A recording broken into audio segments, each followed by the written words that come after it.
Today's episode brought to you with limited interruption by Conduit Clothing Company. I absolutely love everything that our friends at Conduit Clothing Company have sent to us, and they have something for every season of the year. It's finally starting to cool down here in the Midwest, so the other day I put on their long-sleeve dry-fit navy Conduit men's shirt a couple of weeks ago. I was rocking the just normal t-shirt that they have. The green color really makes my eyes pop, according to my wife. And of course, my favorite thing that they sent me is the Flex Fit trucker hat. That thing is super comfortable. I rock it all over town. So if you want to find out what it means to be a conduit for Christ, go to conduitclothing.com, check out their amazing catalog, and know that every order ships with a hardcover ESV Bible. Find out what it means to be a conduit for Christ. Find out more about the mission at conduitclothing.com, sponsoring today's episode on the AM Update. It's Thursday, October 9th, 2025. It's official. This shutdown has lasted a lot longer than I thought it would. We go back to the beginning of the year with hopefully the beginning of some closure for the Palisades fire and the latest example of left-wing terrorism. Sorry for the redundancy. Yes, redundancy. We'll talk about all that and more next on the AM Update.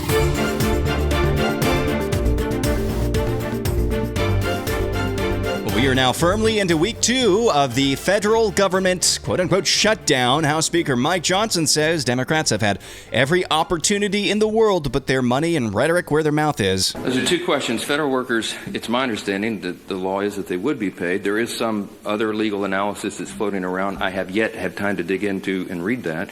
But it has always been the case, that is tradition, and I think it is statutory law that federal employees be paid, and that's my position. I think they should be. They should not be subjected to harm and financial dire straits because Chuck Schumer wants to play political games. With regard to paying the troops, I want everybody to listen to me very carefully. Hakeem Jeffries and the House Democrats, as Leader Scalise said so well, are clamoring to get back here and have another vote because some of them want to get on record and say they're for paying the troops. We already had that vote. It's called the CR. Every Republican and at least one Democrat had the common sense to say, of course we want the government to stay in operation. Of course we want to pay our troops and our air traffic controllers and our Border Patrol agents, TSA, and everybody else. We did have that vote. The House, I keep saying the House did its job. We did that almost 3 weeks ago. And every Democrat in the House except one voted against it. They voted that they did not want the troops to be paid. They did not want TSA agents to be paid. They did not want air traffic controllers, Border Patrol agents, and all the rest. They live with that vote. They made that decision. The House is done. Yeah, my buddy deployed in the Middle East right now with a wife and newborn back at home in Iowa. Not super jazzed at the moment. Former House Speaker Nancy Pelosi, Freudian slip there, went on CNN and says that this is all the Republicans' fault, of course. I understand what you're saying about where the differences are, and they are very big. They are voting yes on what we say here in Washington, a clean CR, a bill to keep the government running for 7 weeks, and Democrats are voting no, and for the reasons you just said. So how are they shutting down the government? First of all, it isn't a clean CR. Okay. So let's not stipulate to that. It's not a clean CR. What do they have in it? Going into that. The point is.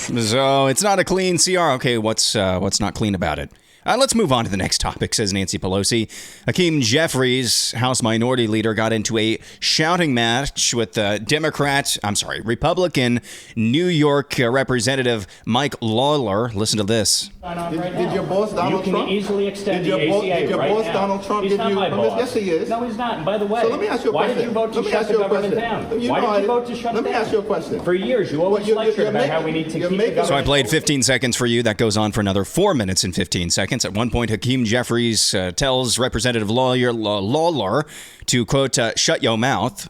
So that's the state of play with discourse in the nation's capital as the government shutdown enters week number 2. Well, some closure, or at least the beginning of some closure on what happened with the Palisades fire in Los Angeles earlier this year. You'll recall the first few weeks of this in pretty much every national program at the beginning of this year. This was the biggest national story Well, acting U.S. Attorney Bill Escalate for the Southern or Central District of California released this yesterday. Quote, "Today we are announcing the arrest of 29-year-old Jonathan Rinderknecht on a criminal complaint charging him with maliciously starting what became the Palisades fire in January. The complaint alleges that Rinderknecht started a fire in Pacific Palisades on New Year's Day, a blaze that eventually turned into one of the most destructive fires in Los Angeles history. Among the evidence that was collected from his digital devices was an image he generated on ChatGPT depicting a burning city. Acting Attorney General Bill Escalate says, while we cannot undo the damage and destruction that was done, we hope his arrest and the charges against him bring some measure of justice to the victims of the horrific tragedy. Rinderknecht's initial appearance is scheduled for today. So they do have a suspect, a definitive suspect. This wasn't just some sort of accident. His name is not climate change, as many people have insisted his name was. And when you do a little bit more digging in Rinderknecht into the criminal complaint, listen to this. Quote, on November 1st, 2024, Rinderknecht asked the following prompt to ChatGPT, quote, I am 28 years old, and this just happened maybe maybe like 3 months ago or something, like the realization of all this. I literally burnt the Bible that I had. It felt amazing. I felt so liberated. On August 30th, 2024, Rinderknecht wrote a family member, quote, burn the Bible I had, literally. On July 11th, 2024, Rinderknecht provided the following prompt to ChatGPT, quote, a dystopian painting divided into distinct parts that blend together seamlessly. On the far left, there's a burning forest. Next to it, a crowd of people is running away from the fire, leading to the middle. In the middle, hundreds of thousands of people are in poverty, trying to get past a gigantic gate with a big dollar sign on it. On the other side of the gate, and the entire wall is a conglomerate of the richest people. They're chilling, watching the world burn down and watching people struggle. So those are two items in the criminal complaint against Rinderknecht, the man authorities, the feds, allege started the Palisades fire, one of the deadliest and most destructive fires in Los Angeles history. The complaint names him admitting to ChatGPT that he had burned his Bible a couple of months prior to starting that fire. So, no pun intended, a flaming commie, or just a straight-up nihilist, but there's really no distinction between the two. Well, I said this in the intro. The latest example of left-wing terrorism thwarted. It sounds like the Palisades fire was a terroristic act, according to authorities. There's also this as well. Washington, D.C. police on Sunday arrested a man with hundreds of explosive devices outside a church holding a mass in honor of the Supreme Court. The man had a manifesto that suggested he was targeting the Supreme Court and Catholics. That's according to court papers obtained by the Daily Wire, who first had this story. Luis Gary, a 41-year-old from Arizona and New Jersey, was apprehended outside the Cathedral of St. Matthew the Apostle on October 5th, the same day the church held its annual Red Mass, in which a cardinal prays for the High Court as it embarks on a new term, which is historically attended by justices. Jerry, the suspect, was occupying a green tent on the steps of the church when police attempted to clear the area in preparation for the Supreme Court event. He told police, quote, you might want to stay back and call the federales. I have explosives. A member of the Metropolitan Police Department's bomb squad then told him he needed to move because of a special event. He replied, quote, I'm aware of that, referring to the Red Mass. He said, I have hundreds of explosives. And so he was arrested promptly. How a guy like this was able to even get in close proximity to, we don't know how many justices. Reports are there could have been 2 or 3 justices attending this mass. And this guy with allegedly hundreds of explosive devices was able to get within a device's throw of these Supreme Court justices. Thankfully, though, Washington, D.C. police were able to intervene and intervene well and not dilly-dally around. So thank our lucky stars for that. Former FBI Director James Comey has pled not guilty at his arraignment. He faces federal charges from the Department of Justice for obstructing a congressional proceeding and making false statements. The charges are related to his testimony before the Senate Judiciary Committee on September 30th of 2020, where he addressed the FBI's role in the Russia collusion hoax related to the 2016 election. So James Comey, no surprise, pleading not guilty. Let's go to this before the break. This happened on the 2-year anniversary of the October 7th massacre. This is an Islamist in downtown New York City at a pro-Hamas rally. Listen to this. We did not act enough. We did not act enough. If we acted enough. If we acted enough. The headline behind me would read. The headline behind me would read. Gaza has been liberated. So our work is not done. We must show up. We must show up. Stronger than we did the first October 7th. So there's an Islamist in downtown New York City the other day on the 2-year anniversary of the October 7th massacre of Israelis, saying that we didn't do enough. We need to do more than the first October 7th. Isn't making terroristic threats a crime? Because that, make no mistake, don't get it twisted, that is a terroristic threat. Speaking of terroristic threats, President Trump held a roundtable at the White House yesterday on the topic of Antifa. We'll talk about that. Also, one of the most on-brand political screeds I've ever heard. We're going to listen to that as well. That's all coming up next.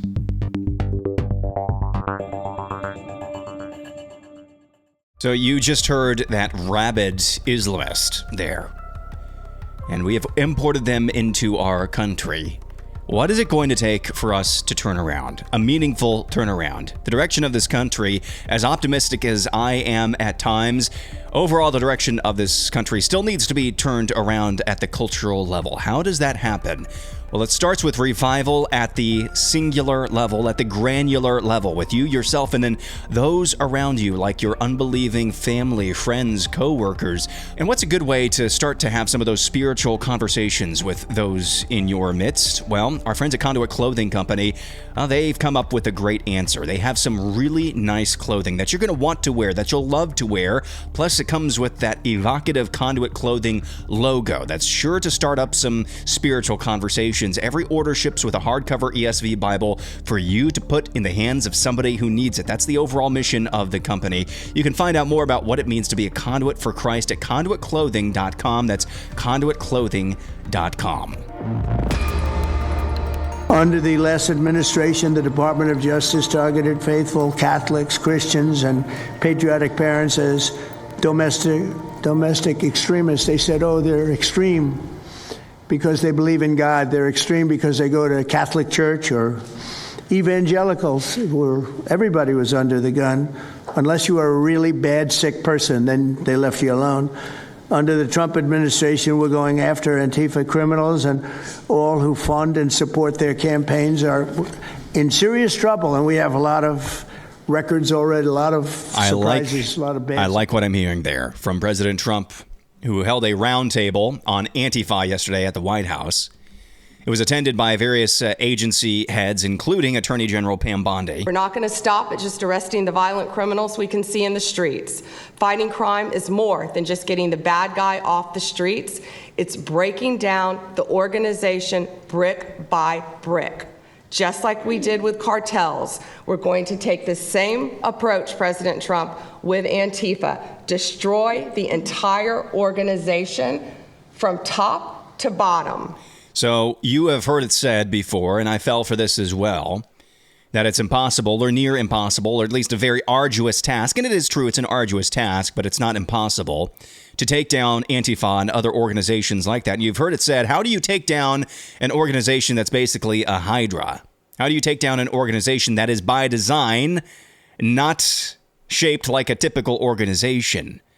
It turns out that's not true. Coming up tomorrow on the AM Update, I talked to a national security expert who put together a step-by-step plan, a specific plan for not only the problem with defining groups like Antifa, but how to take them down and what to do with them. So that's going to be the entirety of tomorrow's AM Update, a special edition on the heels of yesterday's press conference at the White House, the roundtable on combating Antifa. So you'll want to tune in tomorrow morning for that conversation. Well, to the state of Illinois we go, where Governor J.B. Pritzker continues to try to fight the Trump administration on, enforcing federal law. What I know is in the early days of the Nazi regime, they started slowly but surely taking away people's rights. And what we're seeing now is the very same thing. They've gone into cities now with the military. Think about that. In your lifetime, have you ever seen anything like that, where the President of the United States is sending military or troops dressed as military, ICE and CBP, in camouflage with automatic weapons? They're wearing camouflage. This is literally the end of democracy. You know, Immigration and Customs Enforcement doing their job. It's in the name. Wearing camouflage. That's the problem here.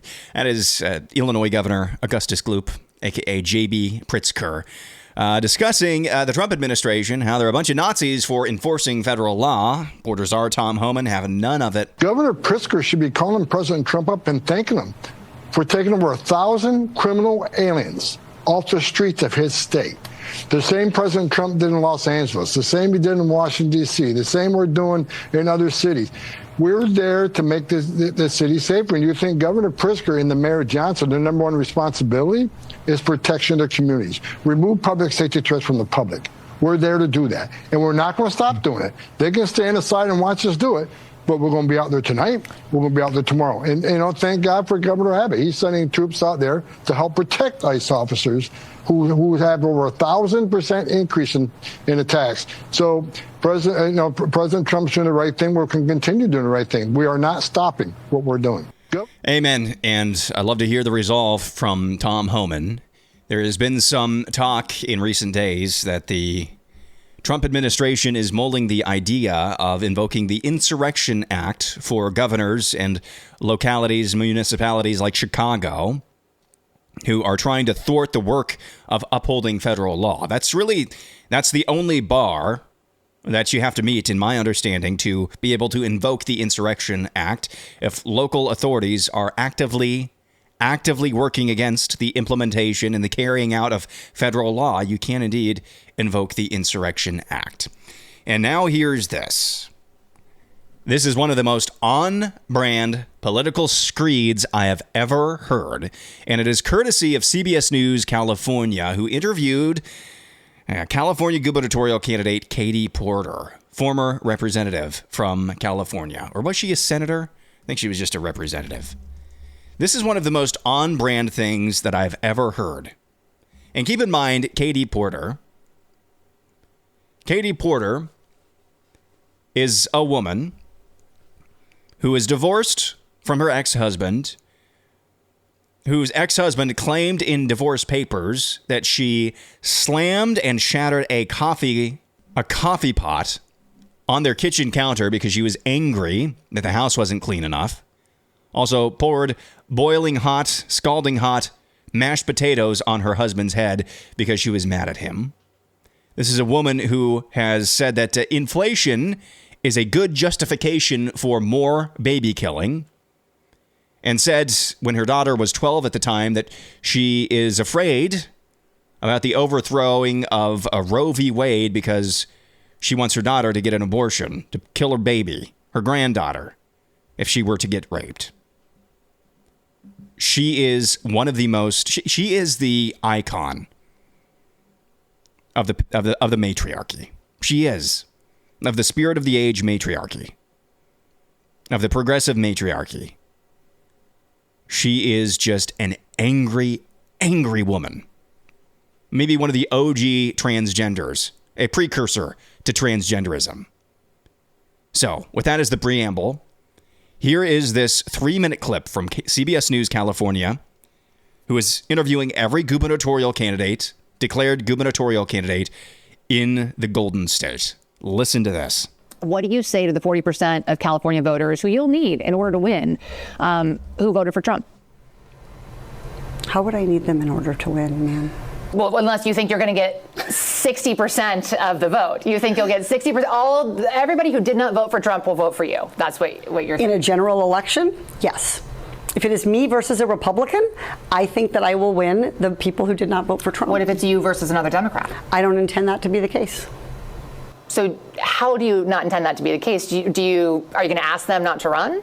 No, I'm saying I'm going to build the support. I have the support already in terms of name recognition. And so I'm going to do the very best I can to make sure that we get through this primary in a really strong position. But let me be clear with you.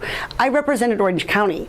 I represented a purple area. I have stood on my own 2 feet and won Republican votes before. That's not something every candidate in this race can say. If you're from a deep blue area, if you're from LA or you're from Oakland, you don't have an experience. But you just said you don't need those Trump voters. Well, you asked me if I needed them to win. So you don't think I feel like this is unnecessarily argumentative. What is your question? The question is the same thing I asked everybody, that this is being called the empowering voters to stop Trump's power grab. Every other candidate has answered this question. This is not correct. And I said I support it. So, and the question is, what do you say to the 40% of voters who voted for Trump? Oh, I'm happy to say that. It's the do you need them to win part that I don't understand. I'm happy to answer the question as you have it written, and I'll answer it. And we've also asked the other candidates, do you think you need any of those 40% of California voters to win? And you're saying, no, you don't. No, I'm saying I'm going to try to win every vote I can. And what I'm saying to you is that... Well, to those voters, okay, so you... I don't want to keep doing this. I'm going to call it. Okay. Thank you. You're not going to do the interview with us? Nope, not like this. I'm not. Not with 7 follow-ups to every single question you ask. Every other candidate has answered I don't care. follow-ups. I don't care. I want to have a pleasant, positive conversation in which you ask me about every issue on this list. And if every question you're going to make up a follow-up question, then we're never going to get there. Ms. And Porter, we're just going to circle around. I am an investigative I have never had to do reporter. this before, ever. You've never had to have a conversation with to end a an reporter? interview. Okay, but every other candidate has done this. What part of I'm me? I'm running for governor because I'm a leader. So I am going to make... So you're not going to answer questions from reporters? Okay, why don't we go through? I will continue to ask follow-up questions because that's my job as a journalist, but I will go through and ask these, and if you don't want to answer, you don't want to answer. So nearly every legislative... I don't want to have an unhappy experience with you, and I don't want this all on camera. I don't want to have an unhappy experience with you either. I would love to continue to ask these questions so that we can show our viewers what every candidate feels about every one of these issues that they care about. And redistricting is a massive issue. We're going to do an entire story just... That is former Congresswoman, now California gubernatorial candidate, Katie Porter. I don't want to have an unhappy experience with you. That is a therapist talking through Katie Porter. That's the over-therapized, which is a word I just made up, language that liberal women are so well acquainted with. I don't know how much more commentary I can add than that. It's a very simple question. It's a jungle primary. It's a jungle election, I think. So you've got to have some crossover appeal, especially with so many candidates as it stands right now. What are you going to do to appeal to Trump voters? She did not like that question. And she says, I don't need them. But I also represented a district that was purple, so I've been able to win their support, but I don't need them. It was a nonsensical reply, and credit to Julie Watts, the reporter there for CBS News California, for not just giving her a free pass on such a weird response like that. And Katie Porter felt embarrassed. Instead of just kind of taking a mulligan and moving on, she decided to double and triple and quadruple down on camera. I don't want to have this on camera. Too late! You're 3 minutes into your meltdown. I don't know. If you've been following Katie Porter's career, that is the most on-brand political screed I think I have ever seen. It just hits on so many different levels. Just an angry, bitter woman. And finally, our poll of the week. I asked that, what is the most likely outcome, aside from Republicans caving, of the ongoing shutdown? I gave you 4 options. Here they are. Repealing the Affordable Care Act. Democrats, I'm not sure now that we're firmly into the second week. I'm not really sure what they're trying to fight for. I tried to give them some benefit of the doubt that they really didn't deserve yesterday, saying that they're trying to keep these Affordable Care Act subsidies going so that it disguises how unaffordable the Obamacare is. I'm not really sure what their message is today. So that's one option, repealing the Affordable Care Act. Mass Fed firings is the second option I gave you. Something else, comment below. We'll get to those in a minute. And what shutdown? Here is the order. Repealing Affordable Care Act, fourth place, 2.8%. In third place, something else, comment below, 9.3%. Mass Fed firings in second place with way more votes, 31.2%. And what shutdown in first place with 56.7%. Jeff says, take their pay away and see how quickly it's resolved. Yep, this is kind of Warren Buffett's thing. Warren Buffett famously said, hey, you want to have a balanced budget? Make it a constitutional amendment that anytime an unbalanced budget is passed, everybody in Congress loses their job immediately. I think that's Warren Buffett's proposal. Another Jeff says, so if it goes on just a bit longer, around 3 weeks total, I think we can really start to make an argument. We don't need a lot of these programs at all. I think it's already been a week. We can already make that argument. But yeah, I see your point. The longer this goes on, it's just kind of, we hold these truths to be self-evident. We don't need this much government. Auburn says something else, Republicans caving. I said, aside from Republicans caving, everybody knows that's probably the most likely thing. Brian says, I voted for mass Fed firings because that's my hope. That firings haven't already happened is not a good sign. I tend to agree. If the administration were serious about it, they would have had a plan ready to go in August, knowing what Democrats would do, still holding out hope, but not holding my breath either. I still have confidence, trust in Russ Vought. I mean, the dude is a serious one of us. Now, he's not the only voice in the White House, so we have to hold that into consideration. But Democrats better be really careful here. I think they are playing a game of chicken. I think that they think that never in a million years will the Trump administration okay the firing of vast swaths of federal workers. If they piss Trump off one night here in the middle of this shutdown, Russ Vought's just one call away. Slash it. They're playing a dangerous game, and I don't think they realize if this was any other Republican administration, yeah, we wouldn't even be having this conversation. It's just like, chicken to watch. When do Republicans cave? I think we're far closer to mass Fed firings than a lot of people, including Democrats, want to admit. Maybe that's just the Kool-Aid talking. It could be. Fully admit that. Calvin says, we will get to the second binder of the Epstein files. Okay. Hopefully not. I like the way they're talking about Antifa, though.